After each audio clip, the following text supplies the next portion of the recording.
बिस्मिल्लाहिर्रहमानिर्रहीम। अस्सलाम वालेकुम। प्रोग्राम इख्तिलाफी नोट के साथ मैं हूं उम्मे रुबाब ज़ैन। नाज़रीन, कोरोना वायरस की दूसरी लहर पाकिस्तान में फैली हुई है। गुज़िश्ता के दौरान अमवात भी हुई हैं। हुकूमत के बार बार मना करने के बावजूद भी अपोजिशन ने जलसे भी किए, रैलियां भी निकाली। आज भी मना करने के बावजूद इंतज़ामिया ने इजाज़त नहीं दी, लेकिन PDM के तहत नून लीग ने भी यहाँ पर रैली निकाली है।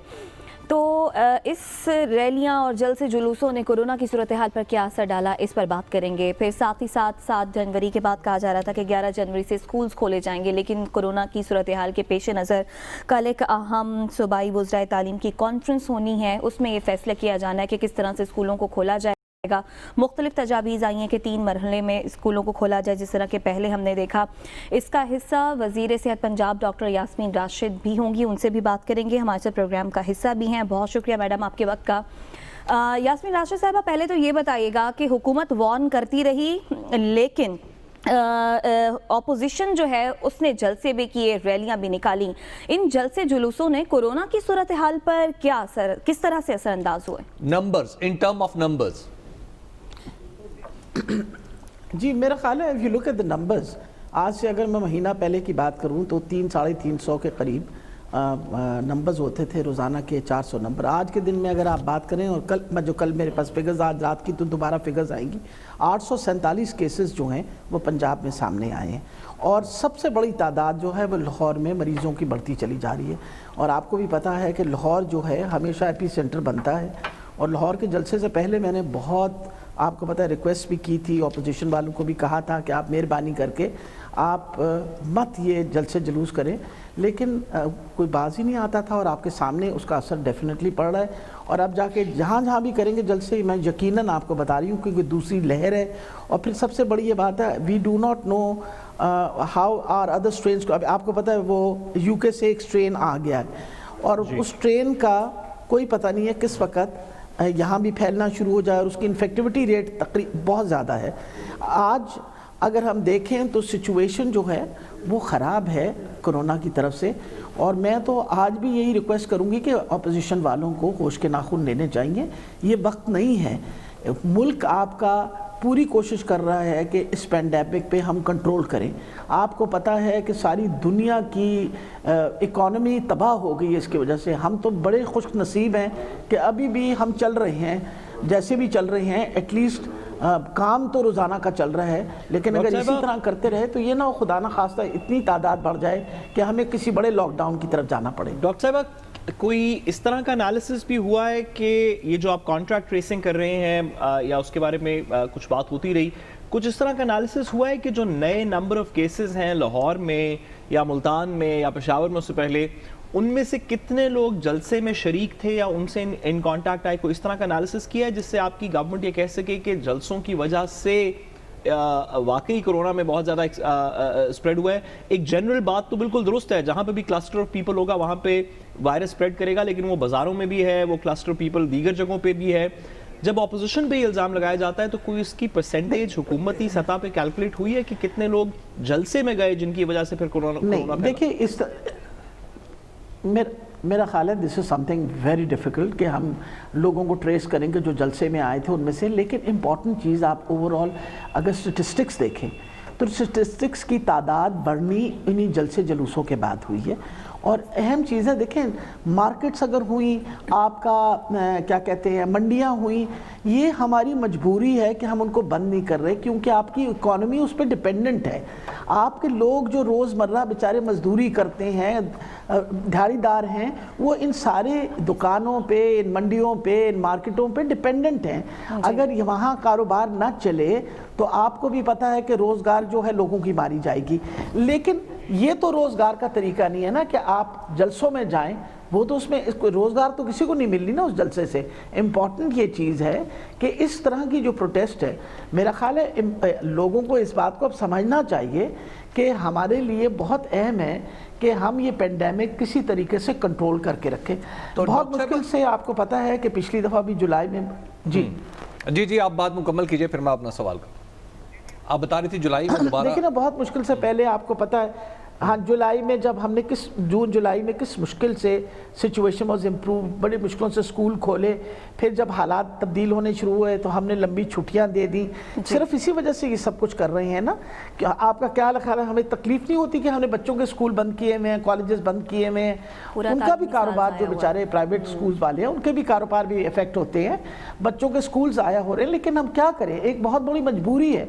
अब ये बताइए स्कूल्स के बारे में आपकी क्या ओपिनियन है? खुद मुझे पता चला और मैंने देखा भी अपनी आंखों से कि आप ही की काबीना के, यानी पंजाब काबीना के एक रुकन थे, वो एक टीवी पे बड़े जोरों शोर से स्कूल खुलने की वकालत कर रहे थे। और हुकूमत ज़ाहिर है पीटीआई की है, तो क्या पीटीआई की हुकूमत के अंदर भी इख्तलाफ है कि स्कूल खोलें ना खोलें, कैसे करें? नहीं, देखिए मेरा ख्याल है इख्तलाफ तो कोई ऐसी बात की नहीं। बात असल में ये है, हमारे दोनों वज़ीर जो हैं हायर एजुकेशन के और जो हमारे स्कूल एजुकेशन वाले हैं, उन बेचारों की तो बहुत कंसर्न है। आखिर उनको क्यों नहीं परेशान होना चाहिए? उनको बच्चों की पढ़ाई लिखाई, उनके एजुकेशन के बारे में परेशानी है। उनका दिल करता है कि भी हम जल्दी स्कूल खोलें, बच्चों के साल ना ज़ाया हों। आप देखें ना, this is one of the, उनकी प्राइम रिस्पॉन्सिबिलिटी है। हमारी प्राइम रिस्पॉन्सिबिलिटी है कि वबा ना फैले। अब हमारे आपस में कोई इख्तलाफ की इस तरह नहीं है, लेकिन हम अपनी राय देते हैं और अभी भी जो राय हम देंगे वो यही देंगे कि अभी देखें 4 तारीख को जो डिस्कशन होगी उसमें अगर हेल्थ डिपार्टमेंट को शामिल करेंगे तो जो इस वक्त तादाद है मरीज़ों की, उसके मद्देनज़र रखते हुए हम कहेंगे कि 1 हफ्ते के बाद आप दोबारा एवेल्युएट ज़रूर करिए। मतलब कोई किसी किस्म की डिसीजन लेने से पहले एक दफ़ा इवैल्यूएशन ज़रूर होनी चाहिए, क्योंकि कुछ हद तक नंबर्स जो हैं वो स्टेबल तो ज़रूर हुए हैं, लेकिन कम उस तरह नहीं हो रहे जिस तरह हम उम्मीद रख रहे थे। कि आपको पता है कि वेव का जो वो निचला डाउनवर्ड ट्रेंड है वो अभी तक नहीं शुरू हुआ। आज भी अगर आप लाहौर में, मैं जब देखती हूँ लाहौर को, मैं I keep it as a litmus test, 420-430 मरीज़ों की एवरेज पिछले हफ्ता 10 दिन से है। मतलब 430 to 420 patients are admitted in various hospitals. और ये वो मरीज हैं जो आपको पता है कि अब वही मरीज अस्पताल जाते हैं जो सीरियस होते हैं। जी बिल्कुल। लेकिन डॉक्टर साहब एक और बात भी आ रही है और आज बीबीसी ने एक स्टोरी भी इस पे की है, वो ये है कि हमारे यहाँ जो कोरोना के मरीज़ों के लिए ऑक्सीजन की कमी होती जा रही है। हॉस्पिटल्स में तो कहीं है, लेकिन जिन बेचारों ने अपने घर में कोई अरेंजमेंट किया है तो ऑक्सीजन एक तो बहुत महंगी हो गई है और मिल भी नहीं रही, और सिलेंडर भी अब किराए पे चलना शुरू हो गया, सिलेंडर भी बहुत महंगे हो गए हैं। तो आपके हेल्थ के इंफ्रास्ट्रक्चर के साथ ये मामला भी तो जुड़ा हुआ है, क्या इसकी तरफ आपने कुछ तवज्जो की कि खुदा न खास्ता कल अगर मरीज़ ज़्यादा हो जाएं, हमें ऑक्सीजन की ज़्यादा ज़रूरत पड़े तो हम क्या करेंगे? जी जी बिल्कुल। देखिए सबसे बड़ी ये बात है, जिस मरीज़ को ऑक्सीजन की ज़रूरत पड़ जाए तो मैं आपके प्रोग्राम की वसादत से उनको रिक्वेस्ट करूंगी कि मेहरबानी करके आप घर में मत अपने आप को ऑक्सीजन लगा के मॉनिटर करें। अगर आपको ऑक्सीजन की ज़रूरत पड़ गई है तो आप मेहरबानी करके अस्पताल जाएं।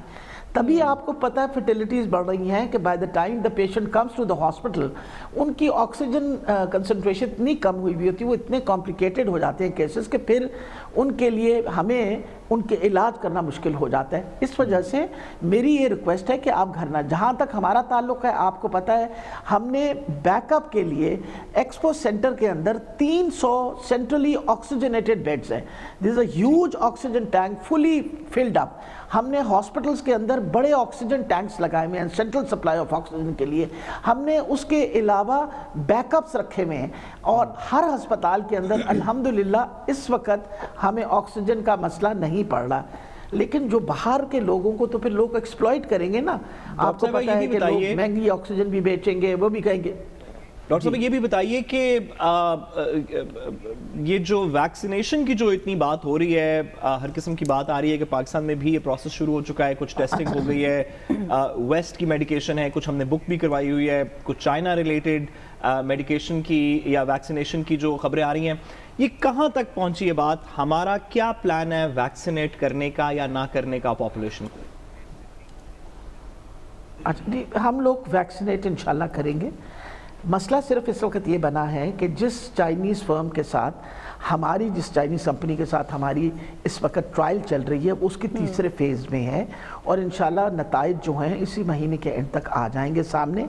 उनके साथ हमारी अंडरस्टैंडिंग ये है कि once that is successful they will give us ample amount of vaccine. लेकिन उसके अलावा साइनो फार्मा जिसकी वैक्सीन इस वक्त दुबई में भी दी जा रही है, उनके साथ भी बात तय हो गई है। हम उनसे 1 मिलियन डोजेस जो हैं वो ले रहे हैं। वजह यह है कि फ्रंट लाइन वर्कर्स, ख़ास तौर पे डॉक्टर्स, नर्सेज, पैरामेडिकल स्टाफ, हम चाहते हैं कि इनिशियली उनको ज़रूर वैक्सीन लग जाए ताकि हमारी जो वर्क फोर्स है उसको हम इस वबा से बचा सकें।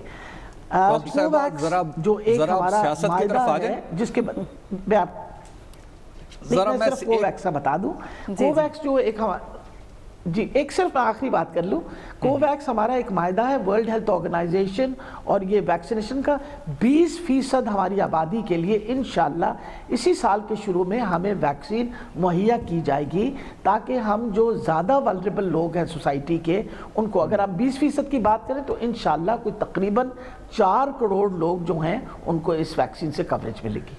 अच्छा डॉक्टर साहबा, आपने नवाज शरीफ के खिलाफ इलेक्शन लड़ा और 2013 से आप लड़ती आ रही हैं उनके हलके से, और आपने यानी आपके वो बराह रास्त हरीफ हैं और आप भी उनकी बराह रास्त हरीफ हैं। पाकिस्तान की डेमोक्रेटिक नॉर्म्स के अंदर क्या आपको लगता है कि आप ही की हुकूमत उनका पासपोर्ट मनसूख करने पर तुली हुई है? आपको नहीं लगता कि ये निहायत गैर जमहूरी बात होगी? और आप खुद एक डेमोक्रेटिक खातून है, ये मुझे पता है, आपने काफ़ी आपकी जद्दोजहद है जमहूरियत के लिए, तो आपको लगता है कि आपके हरीफ का पासपोर्ट कैंसिल कर दिया जाए तो बड़ा अच्छा होगा? देखिए मैं आपको बात बताऊं, जिन सर्कमस्टांसेस की आप इस वक्त बात कर रहे हैं वो बड़ी, अगर मेरे हरीफ यहाँ मौजूद रहते पाकिस्तान के अंदर तो मैं कहती कि बिल्कुल मत कैंसिल करिएगा। इम्पॉर्टेंट चीज़ आप समझने की कोशिश करें, ये प्राइम मिनिस्टर रहे हैं पाकिस्तान के, he has a diplomatic passport. उस डिप्लोमेटिक पासपोर्ट के बेसिस पे वो इंग्लैंड गए। जब वो यहाँ से गए थे तो हमारे से ये तयशुदा बात थी और कोर्ट को भी ये वादा करके गए थे कि हम अपनी रिपोर्टें भेजेंगे। बेल के ऊपर गए थे और ये भी कंडीशन थी कि बेल में तौसी मिलेगी उनको अगर जो वो रिपोर्टें इंग्लैंड से भेजेंगे वो रिपोर्टें इस तरह की हुई कि उनका इलाज होना है। तो हुकूमत ने भी इस बात को कहा था कि वी विल गिव एक्सटेंशन, और मतलब हम सपोर्ट करेंगे, और कोर्ट ने भी कहा था।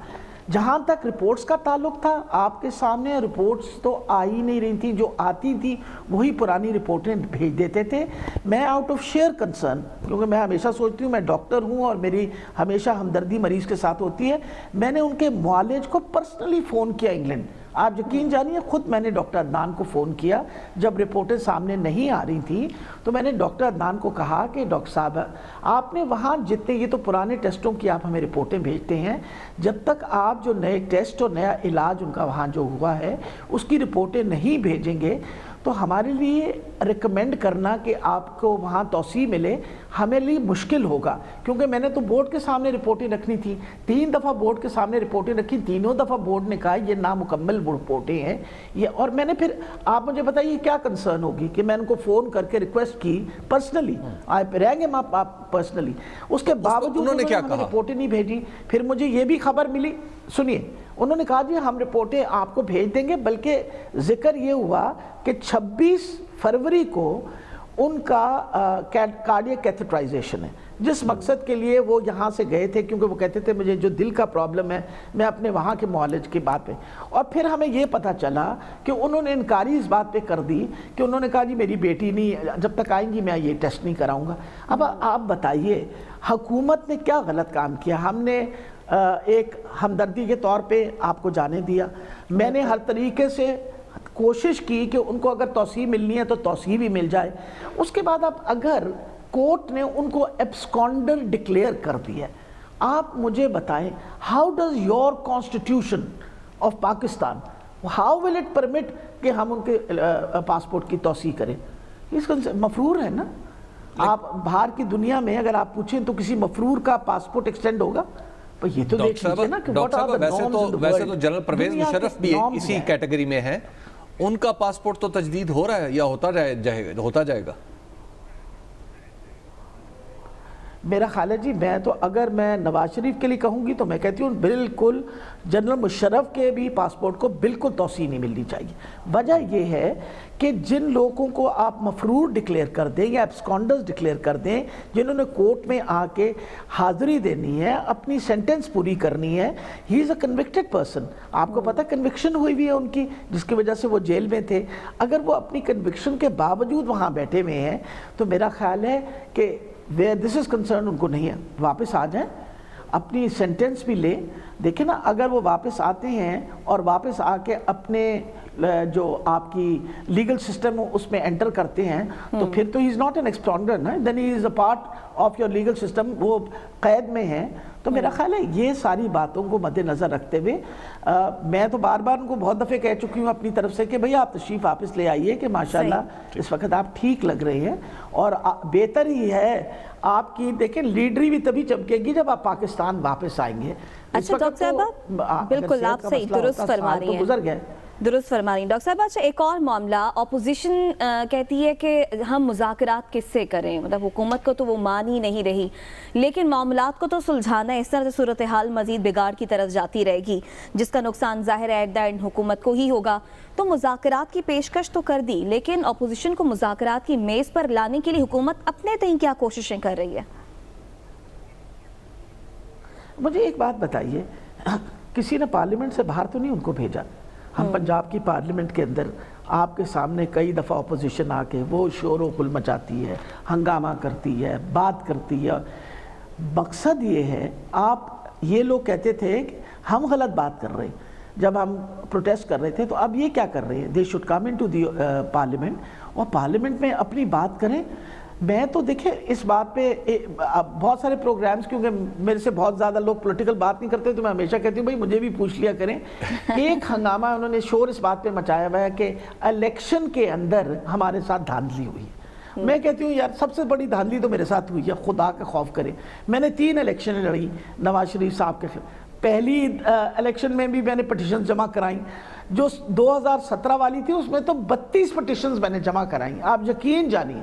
اور میں نے بتا کے کہ دیکھیں یہ حالات اس طرح انہوں نے کیے ہوئے ہیں, یہ الیکشن کے سارے لاس کو پامال کر رہے ہیں, ڈیولپمنٹ ہو رہی ہے, 2.5 ارب روپیہ وہاں خرچ ہو رہا ہے. میری کسی نے نہیں سنی. اس کے بعد میں 18 کے الیکشن میں, تو یہ ووٹ کی بات کرتے ہیں تو پہلے تو سب سے پہلے میری ووٹ کو بھی کوئی عزت دینے کی سوچ لیں. دوسری امپورٹنٹ یہ چیز ہے, مجھے یہ بتائیے, ابھی بھی آپ اگر دیکھیں گے تو الیکشن کے بارے میں ہم نے پٹیشن زیادہ جمع کروائی ہیں بجائے نون لیگ والوں کو. اگر ان کے کنٹینڈرز کو یا ان کے جو کنٹیسٹنٹس تھے ان کا خیال تھا کہ دھاندلی ہو رہی ہے, زیادتی ہو رہی ہے, تو اس وقت الیکشن کے دورانیہ میں آبزرویشنز کر کے بندہ پٹیشن جمع کرواتا ہے نا. کوئی ریکارڈ تو ہو نا ان کا.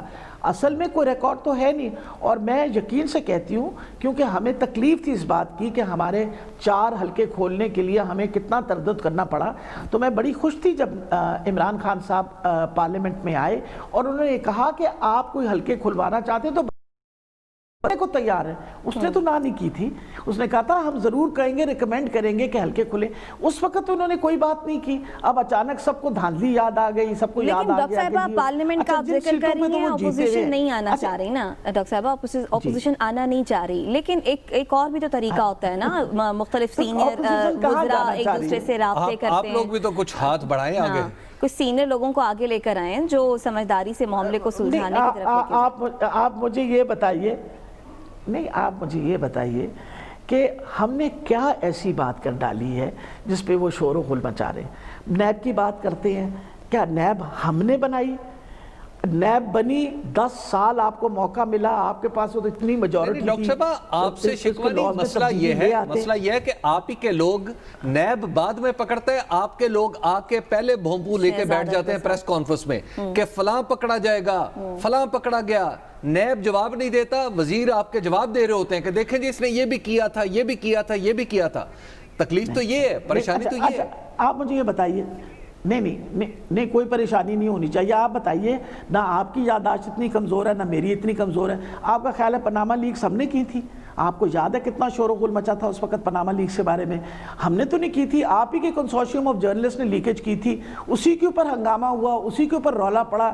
آپ یہ بتائیے کہ نواز شریف صاحب جب نکالے گئے ہیں تو کیا ہماری حکومت تھی؟ ان کی اپنی حکومت تھی، ہم تو کچھ بھی نہیں کر سکتے تھے نا، ہم تو اپوزیشن میں بیٹھے ہوئے تھے، باہر بیٹھے ہوئے تھے، میں تو خیر اپوزیشن کے، ہم تو باہر تھے سڑکوں کے اوپر۔ How could we have affected his being disqualify ان کو ان کی کورٹس نے کیا۔ اچھا نیب کا بندہ لگایا انہوں نے اپنی مرضی سے، ہمارا تو کوئی انفلوئنس نہیں تھا نا اس کے اوپر۔ اب مجھے یہ بتائیے جو کیسز ہوئے ہوئے ہیں وہ ان کے اپنے زمانوں میں، یعنی نون لیگ والوں نے پیپل پارٹی پہ کیے ہوئے، پیپل پارٹی والوں نے نون لیگ پہ کیے ہوئے۔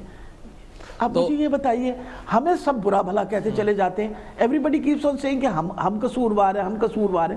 بھئی ہم کس طرح قصوروار ہونے لگے؟ اور میں آپ کو دل کی بات بتاتی ہوں، میں تو چاہتی ہوں کہ NAB should be above board, کسی کو نہ چھوڑے، کیونکہ میں آپ کو یہ بتانا چاہتی ہوں یہ ملک ترقی تب کرے گا جب ہماری یہ کرپشن کا سلسلہ ختم ہوگا۔ وائٹ کالر کرائم جو ہے اس سے بڑا ظلم نہیں آپ کر سکتے۔ وجہ یہ ہوتی ہے جب آپ پبلک فگر بنتے ہیں، آپ پہ لوگ اعتماد کرتے، جو کچھ ہوتا ہے وہ آپ کی جھولی میں ڈلا ہوا ہوتا ہے، آپ کے پاس سارا پیسہ اکٹھا کیا آتا ہے، تو آپ تو بہت بڑے کسٹوڈین ہیں اس پیسے کے۔ ڈاکٹر صاحب صرف کنکلوژن میں یہ بتا دیجیے وہ جو آپ نے 32 پٹیشنز فائل کی تھیں وہ کہاں تک پہنچی؟ 32 پٹیشنز میں آپ کو بتایا کہ none of them were answered. The only petition that was answered انہوں نے مجھے کہہ دیا کہ آپ ایل ڈی اے کے پاس چلی جائیے، آپ کہ مجھے آپ حساب دیں یہ پیسے کب خرچ کیے اور کس طرح خرچ کیے۔ ایل ڈی اے نے اس وقت انکاری کر دی، اب وہ ساری بات سامنے آ گئی ہے، آپ کے سامنے نہیں آئے وہ 2.5 ارب روپے۔ اس کا مطلب ہے میری پٹیشن جو تھی وہ actually it was a correct petition, میں نے تو غلط پٹیشن نہیں دی تھی بیکاز وہ تو اٹ واز کوائٹ آبویس۔ جی بہت شکریہ وزیر صحت پنجاب ڈاکٹر یاسمین راشد صاحبہ ہمارے ساتھ موجود تھی۔ بریک سے واپس آئیں گے تو ایک طرف اپوزیشن حکومت کو پریشرائز کر رہی ہے تو دوسری طرف اتحادی بھی اپنے مطالبات لے کر سامنے آ گئے، اس پر بات ہوگی، ہمارے ساتھ رہیے گا۔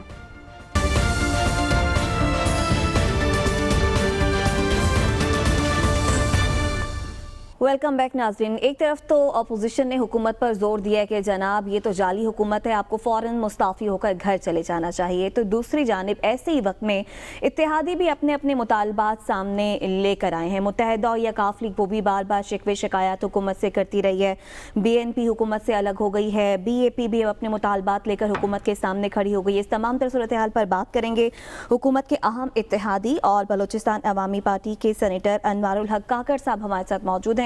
کاکڑ صاحب شکریہ آپ کے وقت کا۔ یہ بتائیے گا کہ ایک طرف آلریڈی جو ہے پی ڈی ایم نے حکومت کو پریشرائز کر رکھا ہے، دوسری طرف آپ لوگ بھی اپنے مطالبات لے کر سامنے آ گئے، لگ ایسا رہا ہے کہ شاید کوئی موقع سے فائدہ اٹھانے کے چکر میں۔ بہت شکریہ جی۔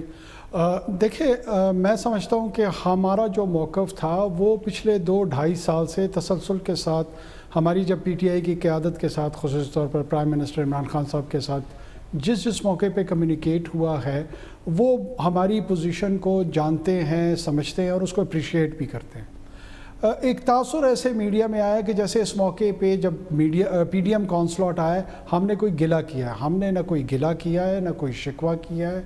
ہم اس وقت پی ٹی آئی کی حکومت کے ساتھ جس انداز میں پہلے دن کے ساتھ کھڑے تھے آخری دن تک 2023 کے انشاءاللہ ہم اسی طرح کھڑے رہیں گے۔ لیکن کاکڑ صاحب گورنمنٹ کی طرف سے اس طرح کا جو ریسیپروکل رسپانس ہے وہ نہیں آ رہا۔ جو میری معلومات ہیں اس کے مطابق ایک دفعہ کم از کم آپ کو بھی منسٹر بنانے کی بات ہوئی تھی، لیکن بعد میں پولیٹیکل کچھ اندر پولیٹیکنگ ہوئی اور اس کے نتیجے میں آپ کو بھی منسٹریل پورٹ فولیو نہیں ملا۔ اسی طرح اور بھی کچھ لوگوں کو ایڈجسٹ اور ان کے بھی کچھ ایلیویشن کی بات ہوئی تھی، وہاں پہ بھی کچھ نہیں ہوا۔ دیکھیں میرا یا دوسرے شخص کا شخصی طور پہ ارریلیونٹ ہے یہ بات، اس کی ریلیونس کیوں نہیں ہے۔ انہوں نے ریسیپروکیٹ ہمیں ایسے کیا ہے کہ فیڈریشن کا رویہ یہ رہا کہ جب بھی یہاں پہ کوئی وفاقی حکومت بنتی تھی وہ مائنورٹی کو as a chief minister Balochistan میں امپوز کر دیتے تھے یا اپنی مرضی کا بندہ امپوز کر دیتے تھے۔ نواب اسلم رحسانی صاحب 7 ایم پی ایز کے ساتھ پیپلز پارٹی نے ان کو چیف منسٹر انفورس کرایا۔ پھر میاں نواز شریف صاحب نے پی ایم ایل این کی میجورٹی کے ہوتے ہوئے انہوں نے اپنا شاہانہ فرمان جاری کیا, ڈاکٹر عبد المالک کو انہوں نے نامنیٹ کرایا. پہلی مرتبہ ہوا کہ جو مینڈیٹ پروونشل تھا, پرائم منسٹر عمران خان نے اس کو رسپیکٹ کیا اور جام کمال کو انہوں نے ہول ہارٹیڈلی چیف منسٹر کی پوزیشن کے لیے ایکسیپٹ بھی کیا, ان کو اسٹرینتھن بھی کیا ہوا ہے, سپورٹ بھی کیا ہوا ہے. پھر میں اگر آپ کو ریمائنڈ کرا دوں, اس سے پہلے جب چیئرمین سینٹ کے الیکشن میں ہم گئے تو پہلی مرتبہ it was P T I and Imran Khan جنہوں نے اپنے 12 ووٹ ہمارے اس جھولی میں لا کے رکھ دیے انکنڈیشنلی, اور ہماری جو نیگوسیشن پوزیشن تھی وہ اسٹرینتھن کر دی ویز اوی ادر پولیٹیکل گروپس. تو ایک آدمی اگر کہیں آیا یا نہ آیا اس کی کوئی ریلیونس نہیں. کاکڑ صاحب یہ بتائیے کہ لیکن ایز اے ہول بلوچستان کو میں کمپلیٹ کر لوں, بلوچستان کو ساؤتھ عرب پلس کا انہوں نے ایک پیکج دیا ہے, اور نارتھ کے پیکج کے لیے وہاں پہ اس پہ پلاننگ کمیشن میں کام ہو رہا ہے. یہ وہ تمام چیزیں ہیں جو بلوچستان کے کانٹیکس میں سمجھتا ہوں نیشن بلڈنگ پروجیکٹ کے طور پہ زیادہ اہمیت رکھتی ہیں اور اہم ہیں. یہ 600 ارب روپے جہاں انویسٹ کر رہے ہیں وہاں پہ باڑ بھی لگا دی نا پھر وفاقی حکومت نہیں, وفاقی حکومت نے نہیں لگائی ہے. وہاں پہ باڑ جو گوادر میں ایک کرٹیسزم کچھ حلقوں کی جانب سے آ رہا ہے. میری ذاتی رائے یہ ہے کہ جو سیکیورٹی کا پیراڈائم ہے وہ سیکیورٹی کے ایکسپرٹس کے پاس ہونا چاہیے. اگر کوئی دل کا مریض ہے, کوئی گردے کا مریض ہے, آپ ریلوے کے اسٹیشن کمانڈ ماسٹر سے اس کا علاج نہیں کراتے, آپ وابڈا کے ایس ڈی او سے اس کا علاج نہیں کراتے. جو سیکیورٹی پیراڈائم ہے اس پہ تمام پولیٹیکل لوگ, میڈیا کے لوگ, انٹیلیجنشیا ایکسپرٹس بن کے رائے دے رہے ہیں. دیکھیں گوادر ایک انٹرنیشنل شہر بننے جا رہا ہے, اس کی سرٹن ایگزٹ پوائنٹس اور انٹری پوائنٹس ہیں جس کا ایڈوانٹیج ٹیررسٹ لیتے ہیں. اب جب بھی کہیں خدا نہ خواستہ کوئی ٹیررزم کا واقعہ ہوتا ہے پھر کرٹیسزم اور اونس سارا کا سارا سیکیورٹی جو ارینجمنٹ کی رسپانسبل لوگ ہیں ان پہ جاتا ہے. لیکن جب وہ پلان لے آؤٹ کرتے ہیں تو آپ کہتے ہیں جو نان انٹیٹیز ہیں سیکیورٹی کانٹیکس میں اس کی بات سنی جائے. یہ ویسے کمال کی ڈائیکاٹمی ہے. کاکڑ صاحب آپ نے درست فرمایا, اور بلوچستان کے مسائل صرف ڈیولپمنٹ کے نہیں, آپ نے نیشن بلڈنگ کا جو لفظ استعمال کیا that's the right word for it. اس کے ساتھ ساتھ سیکیورٹی پیراڈائم ہے, سی پیک ریلیٹڈ ایشوز ہیں, ہمارے ویسے بارڈر ریلیٹڈ ایشوز ہیں وہاں پہ. یہ بات درست ہے کہ وہ متعلقہ ایکسپرٹس کی انپوٹ کے ساتھ ان کی اسی طرح ریزالو ہونے چاہیے. پولیٹیکل فیلڈ کے اندر جو اس وقت ہوا چل رہی ہے یا بات ہو رہی ہے کہ آپ نے کلیریفائی کیا کہ غلط بات ہو رہی ہے کہ آپ نے ہاسٹیج کیا ہوا ہے گورنمنٹ کو ایٹ اے ٹائم جب پی ڈی ایم کے ساتھ ان کی کچھ کانفلکٹ چل رہا ہے.